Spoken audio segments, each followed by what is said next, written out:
దేవాది దేవా ప్రభువుల ప్రభు రాజుల రాజా హల్లెలూయా. దేవాది దేవా ప్రభువుల ప్రభు రాజుల రాజా హల్లెలూయా.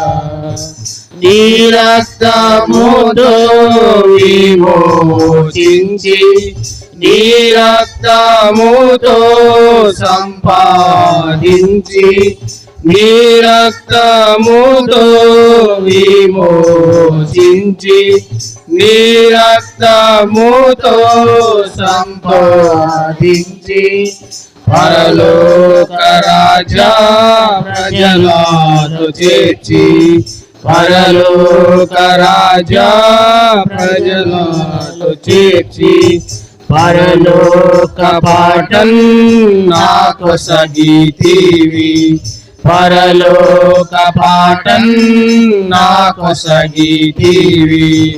దేవాది దేవా ప్రభువుల ప్రభు రాజుల రాజా హల్లెలూయా. దేవాది దేవా ప్రభువుల ప్రభు రాజుల రాజా హల్లెలూయా. జీవిత నావలో తుఫాను రేగా భయపడకూడని అభయమునిచ్చి జీవిత నావలో తుఫాను రేగా భయపడకూడని అభయమునిచ్చి జయప్రదముగా నన్ను నడిపించి జయప్రదముగా నన్ను నడిపించి జయ జీవితము నాకు సగుచున్నా జయ జీవితము నాకు సగుచున్నా. దేవాది దేవా ప్రభువుల ప్రభు రాజుల రాజా హల్లెలూయా. దేవాది దేవా ప్రభువుల ప్రభు రాజుల రాజా హల్లెలూయా. పేరు పెట్టి నన్ను ప్రేమతో పిలచి కరుణాతో నీ సొత్తుగా నన్ను చేసి పేరు పెట్టి నన్ను ప్రేమతో పిలచి కరుణాతో నీ సొత్తుగా నన్ను చేసి అరమారలేక నన్నాదరించి అరమారలేక నన్నాదరించి పరలోక దర్శనం వీచితివి పరలోక దర్శనం వీచితివి. దేవాది దేవా ప్రభువుల ప్రభు రాజుల రాజా హల్లెలూయా. దేవాది దేవా ప్రభువుల ప్రభు రాజుల రాజా హల్లెలూయా. మరణ పాత్రులం ఈదనిలోన దురితారుణమూల స్మరణను మాన్వి మరణ పాత్రులం ఈదనిలోన దురితారుణమూల స్మరణను మాన్వి ఏర్పరచుకొంటివి నేర్పుతమమ్ము ఏర్పరచుకొంటివి నేర్పుతమమ్ము నీ రాజ్యమందు రాజులను చేసి నీ రాజ్యమందు రాజులను చేసి దేవాది దేవా ప్రభువుల ప్రభు రాజుల రాజా హల్లెలూయా. దేవాది దేవా ప్రభువుల ప్రభు రాజుల రాజా హల్లెలూయా.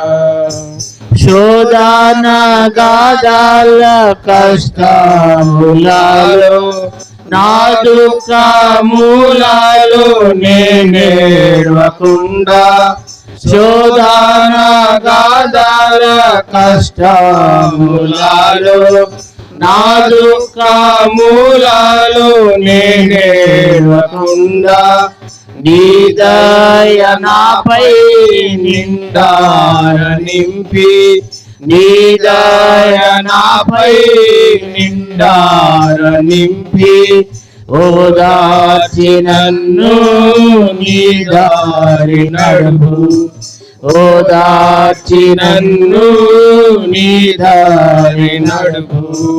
దేవాది దేవా ప్రభువుల ప్రభు రాజుల రాజా హల్లెలూయా. దేవాది దేవా ప్రభువుల ప్రభు రాజుల రాజా హల్లెలూయా. ప్రతి వాత్సరము దయతో నింపు ప్రభు జడాలు సారాను జల్లున్. ప్రతి వాత్సరము దయతో నింపు ప్రభు జడాలు సారాను జల్లున్. ప్రతి పీడును సారాము చిలకన్ ప్రతి పీడును సారాము చిలకన్. ప్రతి పర్వతము ఆనందించున్ ప్రతి పర్వతము ఆనందించున్. దేవాది దేవా ప్రభువుల ప్రభు రాజుల రాజా హల్లెలూయా. దేవాది దేవా ప్రభువుల ప్రభు రాజుల రాజా హల్లెలూయా. పరలోక పరిశుద్ధ సంఘం ఎదుట సర్వశక్తి గల క్రీస్తుని ఎదుట పరలోక పరిశుద్ధ సంఘం ఎదుట సర్వశక్తి గల క్రీస్తుని ఎదుట పరలోకను తాన గీతము పాడ పరలోకను తాన గీతము పాడ. చేర్చితివి నన్ను నీ జనమునందు చేర్చితివి నన్ను నీ జనమునందు. దేవాది దేవా ప్రభువుల ప్రభు రాజుల రాజా హల్లెలూయా. దేవాది దేవా ప్రభువుల ప్రభు రాజుల రాజా హల్లెలూయా.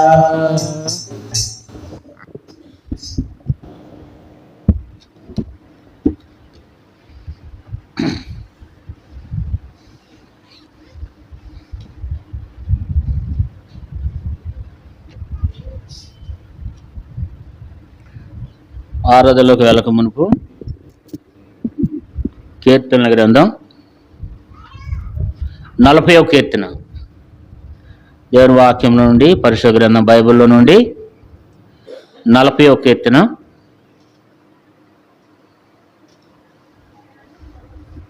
40వ కీర్తన 2వ వచనాన్ని అందరూ కలిసి చదువుకుందాం. 40వ కీర్తన 2వ వచనం అందరూ కలిసి చదువుకుందాం. నాశనకరమైన గుంటలో నుండి జిగట గల దొంగ ఊబిలో నుండి ఆయన నన్ను పైకెత్తెను. నా పాదములు బండ మీద నిలిపి నా అడుగులు స్థిరపరిచెను. ఇక్కడ దావీదు కీర్తనకారుడైనటువంటి దావీదు ఏమంటున్నాడంటే, ఇక్కడ దేవుని ఎంతో ఘనపరుస్తున్నాడు. దేవుడు తన ఎడలు చేసినటువంటి మేలులన్నిటిని బట్టి ఈ కీర్తన దావీదు రాస్తూ వచ్చినాడు.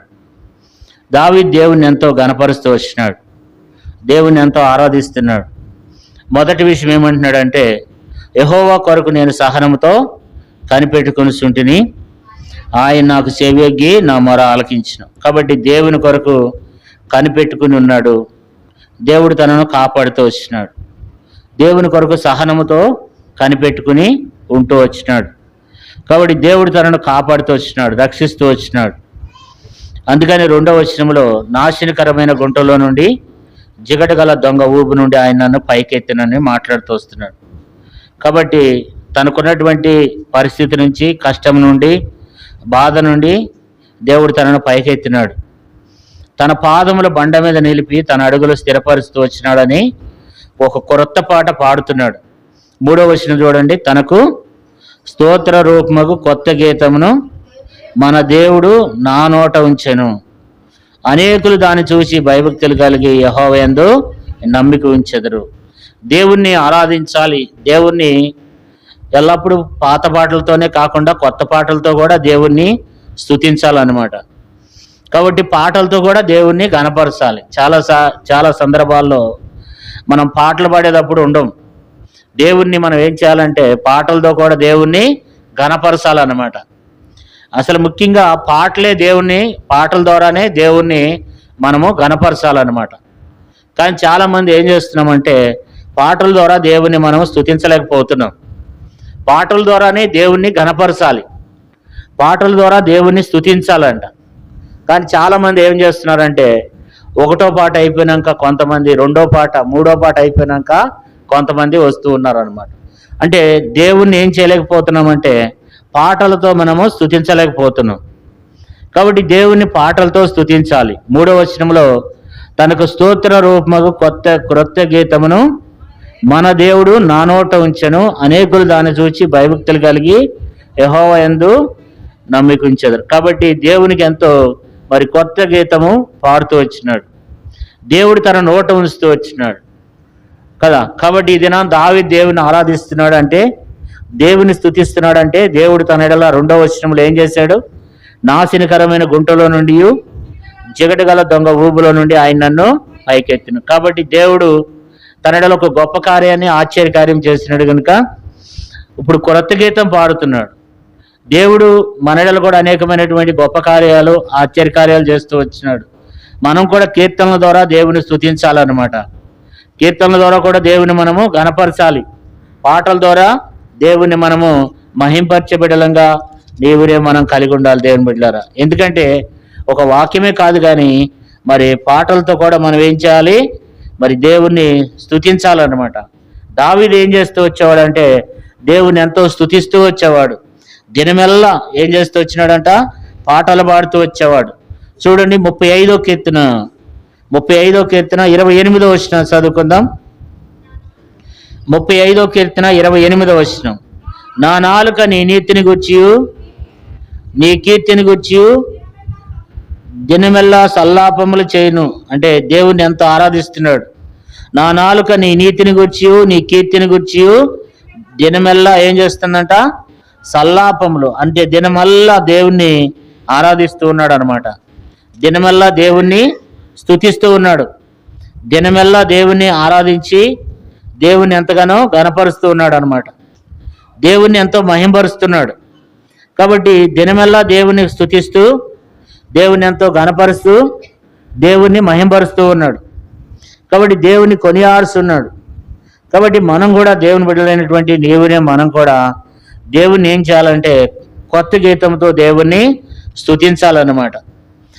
చూసినట్లయితే 33వ కీర్తన చూడండి. 33వ కీర్తన 1వ వచనం, నీతిమంతులారా యెహోవాను బట్టి ఆనందగానం చేయడి, స్తుతి చేయుట యథార్థవంతులకు శోభస్కరం.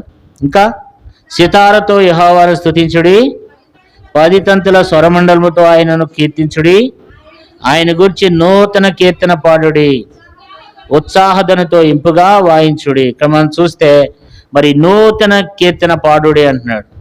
కాబట్టి దేవుని ఎంతో ఆరాధిస్తున్నాడు అనమాట. దేవుని స్తుతిస్తున్నాడు, దేవుని ఎంతో మహింపరుస్తూ ఉన్నాడు అనమాట.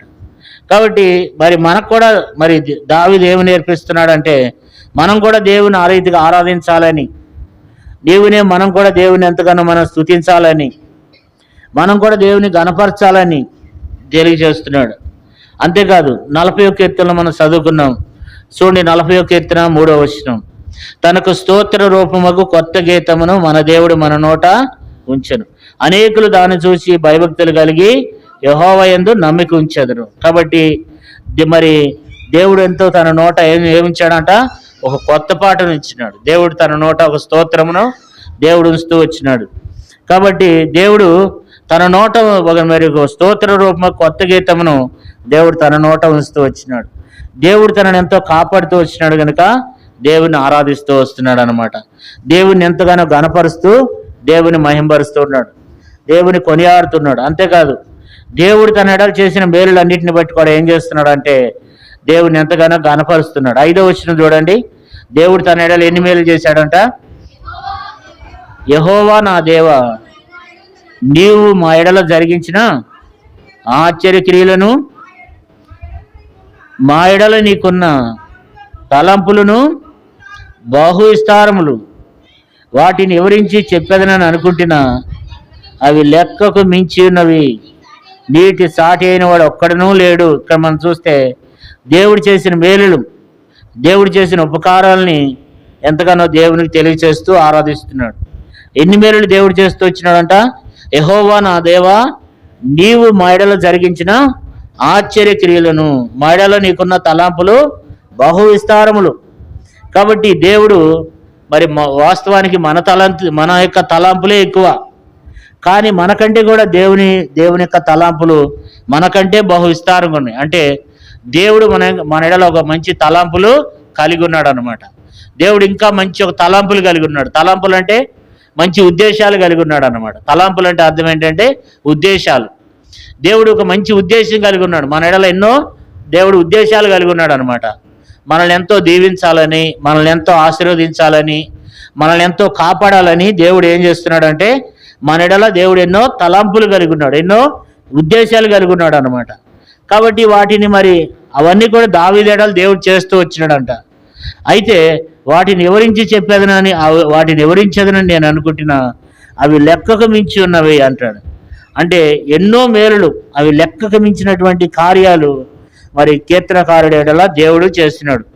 మన ఎడల కూడా దేవుడు అనేకమైనటువంటి ఆశ్చర్య కార్యాలు, అద్భుత కార్యాలు దేవుడు మన ఎడల కూడా చేస్తూ వచ్చినాడు అనమాట. కాబట్టి అందుకని ఆయన మనం ఏం చేస్తూ ఉండాలంటే ఆయన మనం ఆరాధించే బిడ్డలంగా ఉండాలి. ఎన్ని మేలులు చేస్తూ వచ్చినాడంటే అవి లెక్కకు మించి ఉన్నాయి. అంటే లెక్కకు మించి అంటే 139వ కీర్తనలో దేవుడు తన ఎడల చేసిన మేలుడు ఉంటాడు.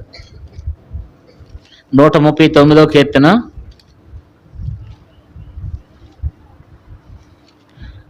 139వ కీర్తన 17వ వచనం, దేవా నీ తలంపులు నాకెంతో ప్రియమైనవి, వాటి మొత్తం ఎంతో గొప్పది, వాటిని లెక్కించదని నేను అనుకుంటున్నా, అవి ఇసుక కంటే లెక్కకు ఎక్కువైనవి. కాబట్టి ఇసుక కంటే ఎక్కువైన మేలు. అసలు ఇసుక రేణువులను మనం లెక్కించగలము? ఇసుక రేణువులు ఎన్ని ఉంటాయి, వాటిని మనం లెక్కబెట్టలేము, లెక్కించలేము అనమాట. అలాంటి లెక్కింపలేనటువంటి మేలుడు దేవుడు దాచిపెట్టాడంట కదా. కాబట్టి మరి దేవుడు చేసిన మేలులన్నిటినీ దావీదు అనుకున్నాడంట, వాటిని లెక్క పెడదామనుకున్నాడంట. లెక్క పెడదామని అనుకుంటే అవి ఇసుకకు మించి ఉన్నాయంట. అంటే అన్ని గొప్ప మేలులు దేవుడు తన ఎడల చేస్తూ వచ్చినాడు అనమాట. అందుకని ఇప్పుడు ఏం చేస్తున్నాడు, 40వ కీర్తన చూడండి, చదువుకుందాం. 40వ కీర్తన 6వ వచనం, 40వ కీర్తన 6వ వచనం, బలులైనను నైవేద్యములైన నువ్వు కోరట్లేదు, నువ్వు నాకు చెవులు నిర్మించి ఉన్నావు, దహన బలునైనా పాప పరిహారార్థ బలునైనను నువ్వు తెమ్మనలేదు. కాబట్టి ఇక్కడ మనం చూస్తే దేవుడు ఏం కోరుకుంటున్నాడంటే దేవుడు మన హృదయాన్ని కోరుకుంటున్నాడు, దేవుడు మనలను కోరుకుంటున్నాడు, మన ఎడల దేవుడు ఒక గొప్ప కార్యాలు చేయాలని కోరుకుంటున్నాడు. దేవుడు మన సొత్తును కోరుకోవట్లేదు, దేవుడు మన ఆస్తిని కోరుకోవట్లేదు, దేవుడు మన ఐశ్వర్యాన్ని కోరుకోవట్లేదు, దేవుడు వీటిని కోరుకోవట్లా. దేవుడు ఏం కోరుకుంటున్నాడంటే దేవుడు మనలను కోరుకుంటున్నాడు.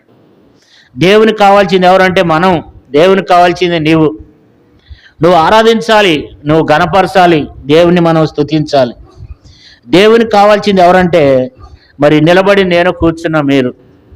దేవుడు మనం తీసుకొచ్చే అర్పణలు దేవుడు కావాలని కోరుకోవట్లేదు కదా. 6వ వచనం చూడండి, బలులైనను నైవేద్యములైన నువ్వు కోరట్లేదు, నువ్వు నాకు చెవులు నిర్మించి ఉన్నావు, దహన బలునైనను పాప పరిహార్థ బలునైనను నువ్వు తెమ్మనలేదు. కాబట్టి దేవుడు ఏవి తెమ్మంటున్నాడు? దహన బలులు తెమ్మంటలా, నైవేద్యాలు తెమ్మంటలేదు. కానీ ఆయన మాట వినాలి, ఆయన మాటకు మనం లోబడాలని దేవుడు కోరుకుంటున్నాడు కదా. బైబిల్లో రాయబడింది, బలులు అర్పించు కంటే మాట వినుట శ్రేష్టం. దేవుడు మన ఎదురు నుండి కోరుకునేది ఏంటంటే ఆయన మాట వినటం అనేది చాలా శ్రేష్టం కదా. కాబట్టి అందుకని దేవుని మాట వినాలి, దేవుని యొక్క చిత్తాన్ని మనం ఏం చేయాలి? నెరవేర్చాలి. దేవుడు మన ఎదురు నుండి కోరుకునేది ఏంటంటే దహన బలులు కాదు, కానీ దేవుని యొక్క చిత్తాన్ని మనం ఏం చేయాలంట? నెరవేర్చాలన్నమాట. అందుకని 8వ వచనంలో ఏం రాయబడింది చూడండి, నా దేవా నీ చిత్తం నెరవేర్చడం నాకు సంతోషము, నీ ధర్మశాస్త్రం నా ఆంతర్యంలో ఉన్నది. కాబట్టి దేవుని యొక్క చిత్తాన్ని మనం నెరవేర్చాలి. దహన బలులు నైవేద్యాలు దేవుడు కోరట్లేదు, కానీ దేవుని యొక్క చిత్తాన్ని నెరవేర్చే బిడ్డలుగా మనం కలిగి ఉండాలి. దేవుడు చేసిన మేలులన్నిటినీ మనము ఏం చేయాలి? దేవుడు చేసిన మేలులన్నిటిని బట్టి దేవుణ్ణి స్తుతించాలంట. దేవుడు చేసే మేలులు మనం మౌనంగా ఉండకూడదు. చాలాసార్లు మనం ఎట్లుంటాం? దేవుడు చేసే మేలులకి మనం మౌనంగా ఉంటామన్నమాట. మౌనంగా ఉండకూడదు. దేవుడు చేసిన మేలులు, దేవుడు చేసిన ఉపకారాలు మనం మౌనంగా ఉండకుండా మనం అనేక మందికి దేవుని యొక్క మాటలను మనము తెలియచేసే వారంగా ఉండాలి. మహాసమాజానికి ఏం చేయాలంటండి? తెలియచేయాలి. చాలాసార్లు చాలామంది ఎట్లుంటాం? మౌనంగా కూర్చుంటాం అన్నమాట. ఆరాధించరు. కొంతమంది ఆరాధిస్తారు కానీ పక్క వాళ్ళకు కూడా వినపడదు. మౌనంగా ఉండకుండా ఇక్కడ ఏమంటాడు కీర్తనకారుడు? చూద్దాం చూడండి, 40వ కీర్తన 9వ వచనం, నా పెదవులు మూసుకొనక మహాసమాజములో నీ నీతి సువార్తను నేను ప్రకటించున్న నేనంటిని. యెహోవా అది నీకు తెలిసే ఉన్నది, నీ నీతిని నా హృదయంలో నేను ఉంచుకుని నేను ఊరకుండలేదు. నీ సత్యమును నీ రక్షణ నేను వెల్లడి చేసి ఉన్నాను. నీ కృపను సత్యమును మహాసమాజముకు తెలవకుండా నేను వాటిని మరుగు చేయలేదు. ఇక్కడ దేవుని యొక్క కార్యాలు మనం మరుగు చేయకూడదు. చాలా సందర్భాల్లో దేవుడు చేసే కార్యాలు మనం ఏం చేస్తూ ఉంటామంట? మరుగు చేస్తూ ఉంటాం అన్నమాట. ఇంకా కొంతమంది అయితే దేవుడు ఏం కార్యాలు చేశాడనేవి కూడా కొంతమందికి ఏమి కూడా గుర్తుండదు అనమాట. అంటే కృతజ్ఞత, దేవుడు చేసిన మేలులన్నింటిని బట్టి ఒక కృతజ్ఞతగా మనం ఏం చేయాలంటే ఇతరులకు వాటిని మనం తెలియచేసే వారంగా ఉండాలి. ఇతరులకు దేవుడు మనడలు చేసిన మేలులను ఇతరులకు మనం తెలియచెప్పాలన్నమాట. ఆరాధన ద్వారా మనం ఏం చేయాలి? తెలియచెప్పాలి. అంటే వినేవాళ్ళకు కూడా ఆశ్చర్యం కలగాలి. ఈ సహోదరుడు ఎడలా మరి దేవుడు ఇన్ని కార్యాలు చేశాడా, ఈ సహోదరుడు ఎడలా దేవుడు ఇన్ని కార్యాలు చేశాడా. అందుకనే మనం ఏం చేస్తామంటే బిగ్గరగా చేయండి అంటాం. ఎందుకని బిగ్గరగా చేయమంటున్నామంటే దేవుడిని ఎడలు చేసిన కార్యాలు ఇతరులు వినాలని. కొన్నిసార్లు మైక్ ఇస్తున్నాం. ఎందుకని అంటే దేవుడు చేసినటువంటి కార్యాలు ఇతరులు కూడా వినాలని. మైకిచ్చి ప్రార్థన చేయమంటాం, ఆరాధన చేయమంటాం, అది తప్పు కాదు. కొంతమంది దాన్ని తప్పుగా ఫీల్ అవుతూ ఉంటారు అనమాట. ఇతరులకు దేవుడు మన ఎడలు చేసిన కార్యాలను ఇతరులు తెలియజేయటానికి కొరకు, ఇతరులు వినటానికి కొరకు అనమాట. ఇతరులు వాటిని వినటానికి కొరకు వాటిని ఏం చేయాలంటే మనం మరుగు చేయకూడదు. 9వ వచనంలో ఏమంటాడంటే నా పెదవులు మూసుకొనక మహాసమాజములో నీ నీతి సువార్తను నేను ప్రకటించున్నానని నేనంటిని. యెహోవా అది నీకు తెలిసే ఉన్నది, నీ నీతిని నా హృదయంలో ఉంచుకుని నేను ఊరకుండలేదు. నీ సత్యమును నీ రక్షణ నేను వెల్లడి చేసి ఉన్నాను. నీ కృపను నీ సత్యమును ఏ సమాజమునకంట? మహాసమాజమునకు తెలుపకుండా నేను వాటిని మరుగు చేయలేదు. అంటే దేవుడు చేసిన మేలులు, దేవుడు చేసిన ఉపకారాలు సంఘానికి తెలియచేయాలన్నమాట. మహాసమాజానికి తెలియచేయాలి.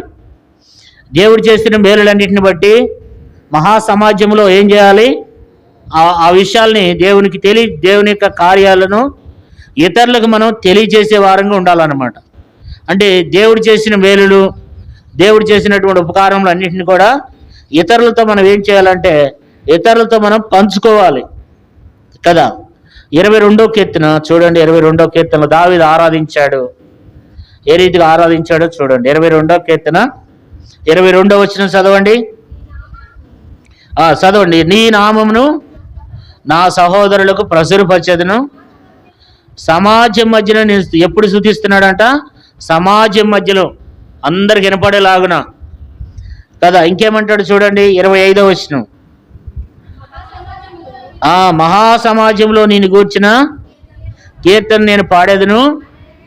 ఆయన యందు భయభక్తులు గలవారు ఎదుట నా మొక్కుబడులు చెల్లించదును. అంటే మహాసమాజంలో దేవుడు చేసిన మేలులు ఉపకారాలు ఇతరులకు ఏం చేస్తున్నాడు అంటే తెలియచేస్తున్నాడు. 35వ కీర్తన 18వ వచనం. 35వ కీర్తన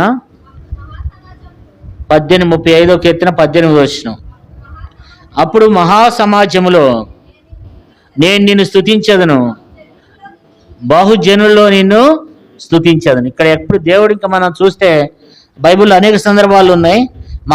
మహాప్రజల్లో అనేక మంది ప్రజలు ఇంటుండగా సమాజంలో దేవుడు చేసిన మేలులు మనం ఏం చేయాలి?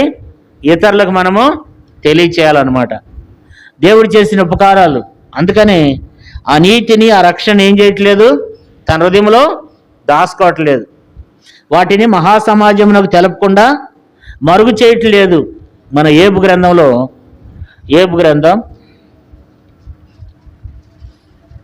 ఏబు కూడా దేవుని ఎంతో మరి మహాసమాజమునకు 27వ అధ్యాయము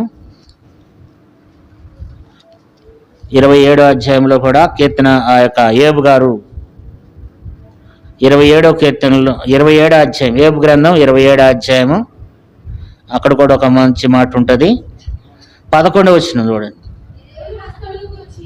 దేవుని హస్తమును గురించి నేను మీకు ఉపదేశించదును, సర్వశక్తుడు చేయి క్రియలను నేను దాచిపెట్టను. అంటే దేవుడు చేసే క్రియలు దాచిపెట్టాడంట కదా. మనం కూడా దేవుడు చేసే క్రియలను ఏం చేయకూడదు? దాచిపెట్టకూడదు. వాటిని మనం ఏం చేయాలంటే ఇతరులకు తెలియచేయాలి. కష్టాల్లో తెలియచేయాలి, బాధల్లో, ఇబ్బందికర పరిస్థితుల్లో, అన్ని విషయాల్లో కూడా దేవుని ఎంతో గణపరచాలన్నమాట.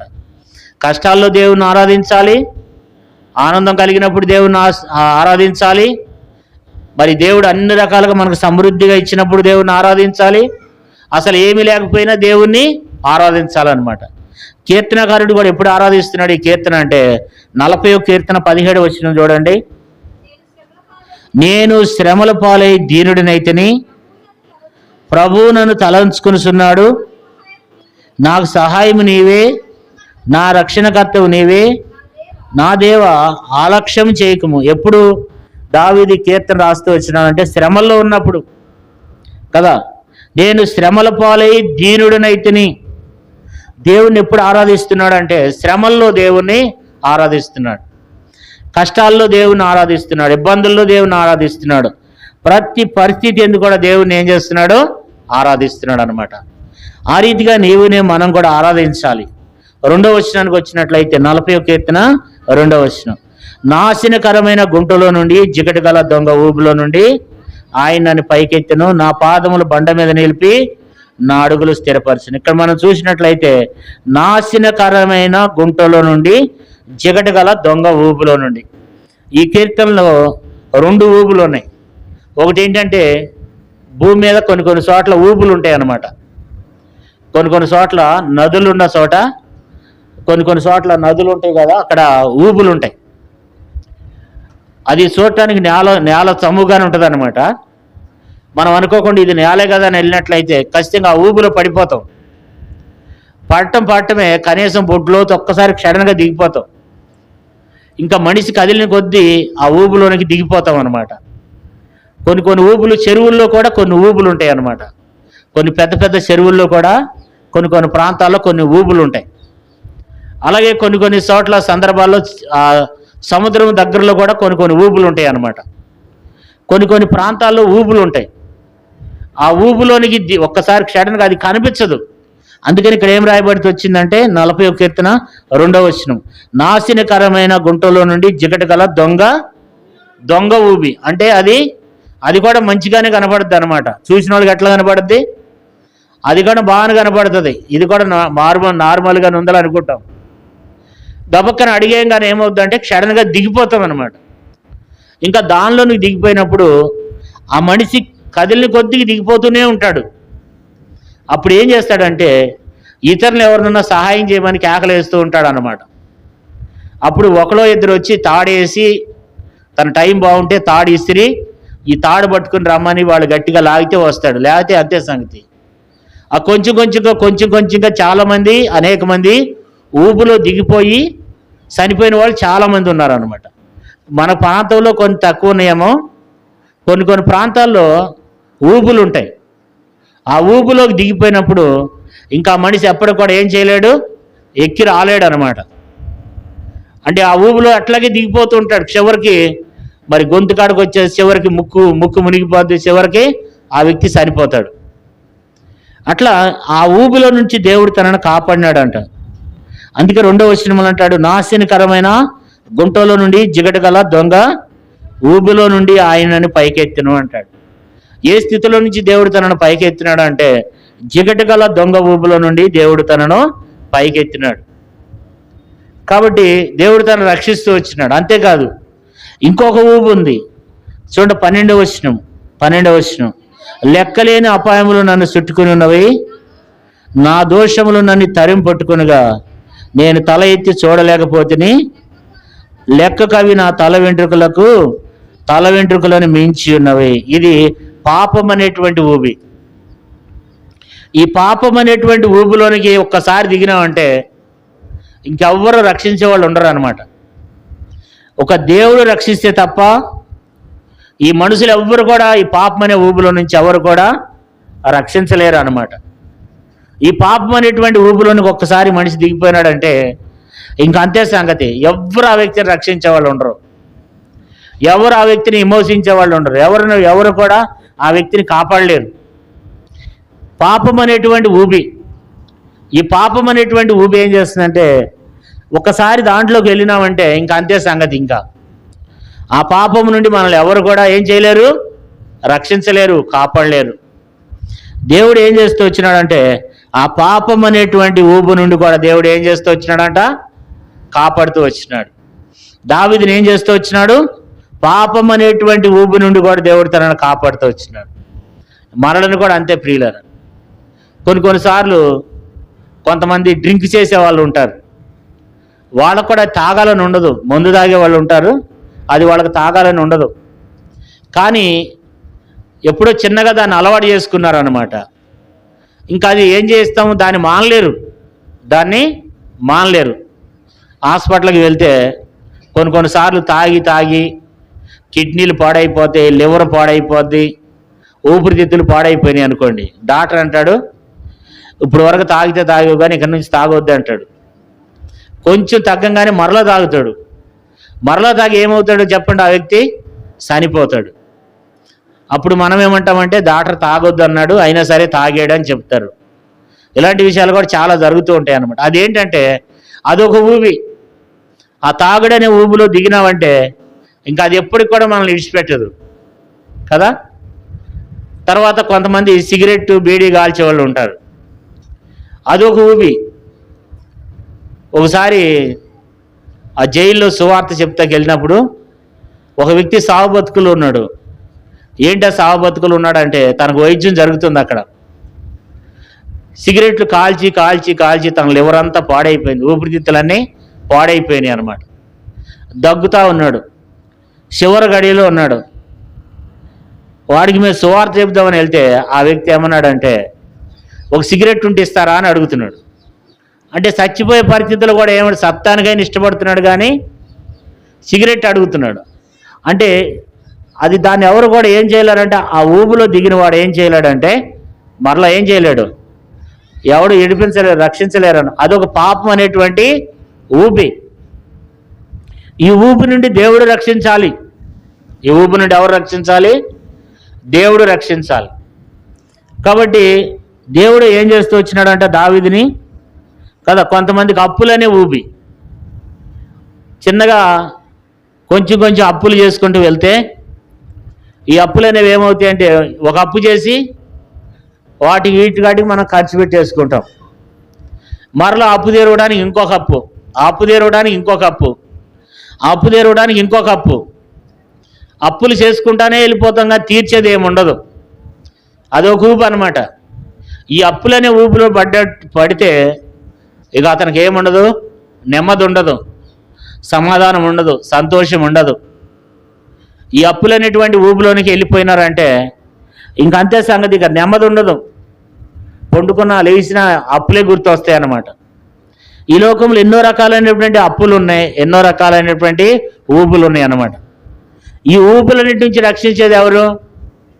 దేవుడు కదా. అందుకని దావీదు ఏమంటున్నాడు కదా, కాబట్టి నాశనకరమైన గుంటలో నుండి, జిగటగల దొంగ ఊబులో నుండి ఆయన నన్ను పైకెత్తెను. కాబట్టి ఒకసారంట బాగా తీవ్రమైన వరద వస్తుందంట. బాగా వరద వచ్చి ఆ వరదలో ఏమవుతున్నాయంటే పెద్ద పెద్ద ఏవో వస్తువులు ఏవేవో కొట్టుకుని వెళ్ళిపోతున్నాయి.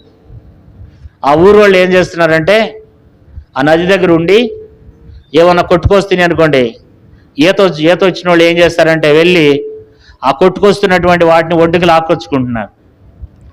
ఒక తాత మనవడు ఇద్దరు వెళ్ళారంట ఆ నది దగ్గరికి. తాత మనవడు ఇద్దరు వెళ్తే ఒకటి పెద్ద ఇంతలా దొంగ ఒకటి కొట్టుకొస్తుందంట, చెట్టు మొద్దు కొట్టుకొచ్చినట్లుగా అనిపించిందంట.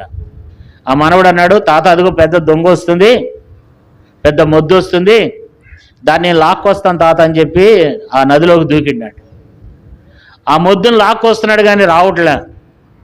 ఈ తాత ఒడ్డు నుండి పిలుస్తున్నాడు, అరే మనవడా అది రాకపోతే వచ్చారా అంటున్నాడు. వీడు అంటున్నాడు, నన్ను రక్షించండి, నన్ను రక్షించండి అంటున్నాడు. వాళ్ళ తాత అంటాడు, అరే అది రాకపోతే అది ఇడిచిపెట్టి వచ్చారా అంటున్నాడు ఒడ్డు నుండి. ఈ పిల్లోడు అంటున్నాడు, నేను దాన్ని ఇడిచిపెడుతున్నాను కానీ అది నన్ను ఇడిచిపెట్టలేదు అంటున్నాడు. అంటే అదేంటి మొద్దు కాదు, అదేంటి ముసలి. అదేం చేస్తుందంటే మొద్దు అనుకుని వెళ్ళాడు కానీ అది మొద్దు కాదు, కానీ అదేదో వస్తువు అనుకుని వెళ్ళాడు కానీ అది ముసలి. అదేం చేస్తుందంటే వీడు ఇడిచిపెట్టాలని చూస్తున్నాడు కానీ ఇది ఇడిచిపెట్టాడు కానీ అది మాత్రం విడిచిపెట్టలే. తాతయ్య నన్ను రక్షించు రక్షించు అని పిలుస్తున్నాడు కానీ చివరికి ఆ ముసలి ఆ వ్యక్తిని ఏం చేసిందంటే చంపివేసింది అనమాట. అంటే పాపం అనేది కూడా దేవుడు రక్షించకపోతే, దేవుడు విమోచించకపోతే ఈ యొక్క జిగటిగల దొంగ ఊపుల నుండి కదా, ఈ ఊపు ఏం చేస్తుందంటే నాశనంలోనికి తీసుకుని వెళ్ళిపోతుంది. అందుకే కీర్తనకారుడు అంటాడు, నాశనకరమైన గుంటలో నుండి, జిగటిగల దొంగ ఊపుల నుండి ఆయన నన్ను పైకెత్తిన. కాబట్టి దేవుడు తనను పైకెత్తినాడు. ఈ ఉదయకాల సమయంలో మనం కూడా దేవుడిని ఆరాధన చేద్దాం. దేవా, నన్ను కూడా నాశనకరమైన గుంటలో నుండి, జిగటగల దొంగ ఊబులో నుండి నువ్వు నన్ను ఏం చేస్తూ వచ్చినావు? పైకెత్తినావు. దేవా, నేను కూడా తల్లి గర్భంలో పుట్టినప్పుడు నేను పాపంలో పుట్టినవాడును, పాపంలో నా తల్లి నన్ను గర్భం ధరించింది, నా జీవితమే పాపం. అయితే పాపం అనేటువంటి ఊబుల నుండి నువ్వు నన్ను రక్షించినావు. కష్టాలనే ఊబుల నుండి, ఇబ్బందులు అనేటువంటి ఊబుల నుండి నువ్వు నన్ను పైకెత్తినావు. దేవుడు మనల్ని కూడా పైకెత్తి వచ్చినాడు. దేవుని ఈ రీతిగా దేవుని మనం ఆరాధన చేద్దాం. దేవుడు కూడా మనల్ని అనేకమైనటువంటి పరిస్థితుల నుండి, కష్టాల నుంచి, బాధల నుంచి, శ్రమల నుంచి దేవుడు మనల్ని ఎంతగానో రక్షించినాడు. దేవుడు మనల్ని ఎంతో విమోచిస్తూ వచ్చినాడు, మనల్ని కాపాడుతూ వచ్చినాడు. కనుక దేవుని మనం ఆరాధన చేద్దాం. దేవుడు ఏం చేస్తూ వచ్చినాడంట? కాపాడినాడంట కదా. జిగటగల దొంగ ఊబులో నుండి. దొంగ అంటున్నాడంటే అర్థం ఏంటంటే, కొంతమంది దొంగలు ఉంటారు, వాళ్ళు కూడా చూడటానికి పైకి బాగానే ఉంటారు. వాళ్ళని నమ్ముంటే ఏం చేస్తారంటే క్షణానికి ఏదో ఒకటి చూసిన దాన్ని వెంటనే వాళ్ళు మాయం చేసేస్తారు అనమాట. అట్లాంటిదే ఈ పాపం అనేటువంటి ఊబి కూడా. ఇది జిగటగల దొంగ ఊబి. అయితే దీనిలో నుండి దేవుడు మన పాదములను ఏం చేశాడు?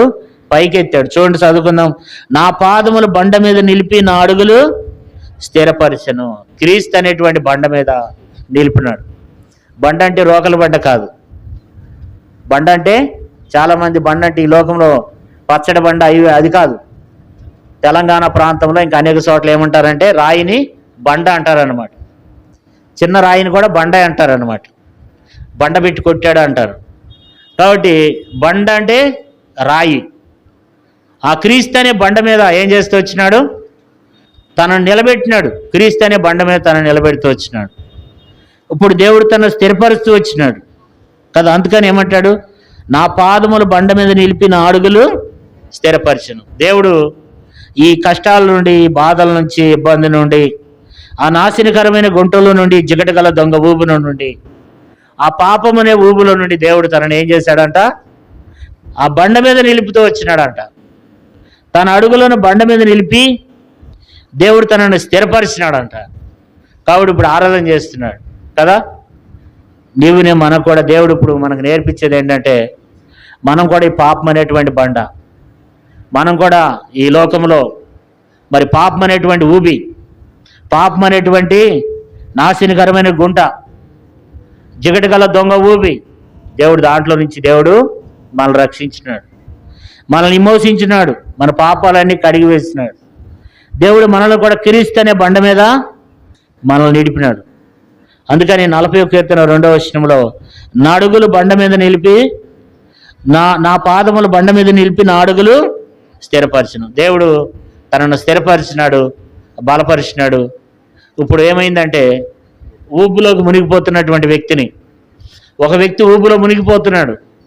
ఆ వ్యక్తిని దేవుడు ఏం చేశాడంటే, అలకాగా తీసి ఏం చేశాడు, ఒడ్డుని పెట్టాడు అనమాట. అలకాగా తీసి ఆ బండ మీద నిలిపాడు. అట్టి అనుభవంతో కీర్తనకారుడు దావీదు ఎంతో దేవుని ఆరాధిస్తున్నాడు అనమాట. 2వ వచనంలో, నాశనకరమైన గుంటలో నుండి, జిగటగల దొంగ ఊబులో నుండి ఆయన నన్ను పైకెత్తును. దేవుడు మనలను పైకెత్తి వచ్చినాడు, దేవుడు మనల్ని లేవనెత్తినాడు. దేవుడు మనల్ని కూడా ఆ పాపమైన ఊబులో నుండి దేవుడు మనలను రక్షిస్తూ వచ్చినాడు. మన పాదములను బండ మీద నిలిపి మన అడుగులు స్థిరపరుస్తూ వచ్చినాడు. కాబట్టి ఇప్పుడు ఆరాధిస్తున్నాడు. 3వ వచనంలో ఏమంటున్నాడు, తనకు స్తోత్ర రూపము కొత్త గీతమును మన దేవుడు నా నోట ఉంచెను, అనేకులు దాన్ని చూచి భయభక్తులు కలిగి యెహోవా యందు నమ్మిక ఉంచెదరు. కాబట్టి ఇట్టి అనుభవంతో దేవుని మనం ఆరాధన చేద్దాం. దేవుడి పాపం నుండి, అపరాధం నుండి దేవుడు కూడా మనల్ని కూడా నిలిపి రక్షించి, పాపం అనే ఊబుల నుండి దేవుడు మనల్ని కాపాడి రక్షిస్తూ వచ్చినాడు. కాబట్టి ఇట్టి అనుభవంతో దేవుడిని మనము ఆరాధన చేద్దాం. మనం లేచి నిలబడి ఒక పాట పాడుకుందాం. ఆ సమయంలో సండే స్కూల్ పిల్లలు సండే స్కూల్కి వెళ్తారు. ఒక పాట పాడుకుందాం. పాటలు పాడే సహోదరులు వచ్చినట్లయితే 2 సహోదరులు.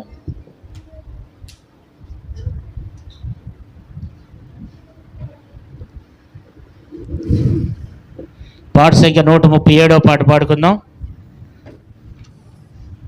కొత్త బడవస్కంలో 137, పాత బడవస్కంలో 135.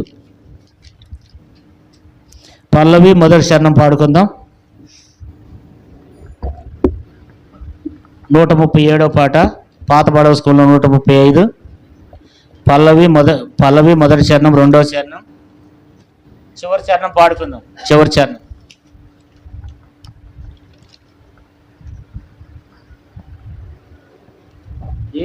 నాయందు నీకు ఎంతో ప్రేమ, నీ దివ్య ప్రేమ నాలో పొంగెను. దేవా నాయందు నీకు ఎంతో ప్రేమ, నీ దివ్య ప్రేమ నాలో పొంగెను. హల్లెలూయా హల్లెలూయా హల్లెలూయా హల్లెలూయా హల్లెలూయా హల్లెలూయా హల్లెలూయా హల్లెలూయా. దినదినము నీదు ప్రేమ రుచి చూచుచున్నాను, దినదినము నీదు ప్రేమ రుచి చూచుచున్నాను. దయగల జీవాహారముతో పోషించుచున్నావు, దయగల జీవాహారముతో పోషించుచున్నావు. దేవాని జీవజలము నాకిచ్చితివే, నీ దివ్య ప్రేమ నాలో పొంగెను. దేవాని జీవజలము నాకిచ్చితివే, నీ దివ్య ప్రేమ నాలో పొంగెను. హల్లెలూయా హల్లెలూయా హల్లెలూయా హల్లెలూయా హల్లెలూయా హల్లెలూయా హల్లెలూయా హల్లెలూయా నా పాదములను నీవు బండపై నిలిపితివి నా పాదములను నీవు బండపై నిలిపితివి నా అడుగుల నెల్ల నీవు స్థిరపరచిన దేవుడవు నా అడుగుల నెల్ల నీవు స్థిరపరచిన దేవుడవు దేవా నాకాశ్రయుడవు నీవే కదా నీ దివ్య ప్రేమ నాలో పొంగెను దేవా నాకాశ్రయుడవు నీవే కదా నీ దివ్య ప్రేమ నాలో పొంగెను హల్లెలూయా హల్లెలూయా హల్లెలూయా హల్లెలూయా హల్లెలూయా హల్లెలూయా హల్లెలూయా హల్లెలూయా మృతిని గెలిచి మా కొరకై తిరిగి లేచిన ప్రభువా మృతిని గెలిచి మా కొరకై తిరిగి లేచిన ప్రభువా మా కొరకై త్వరలో రానై ఉన్న మహిమా రాజా మా కొరకై త్వరలో రానై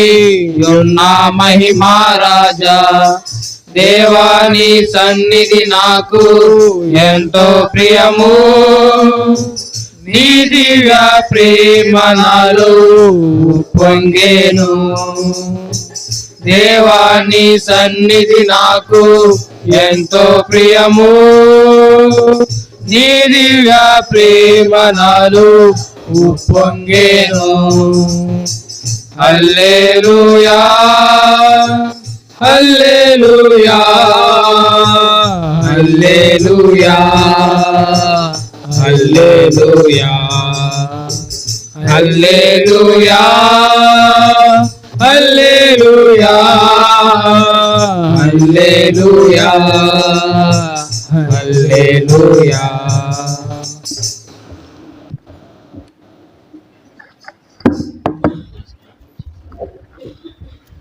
ఇది తీసుకెళ్ళాలి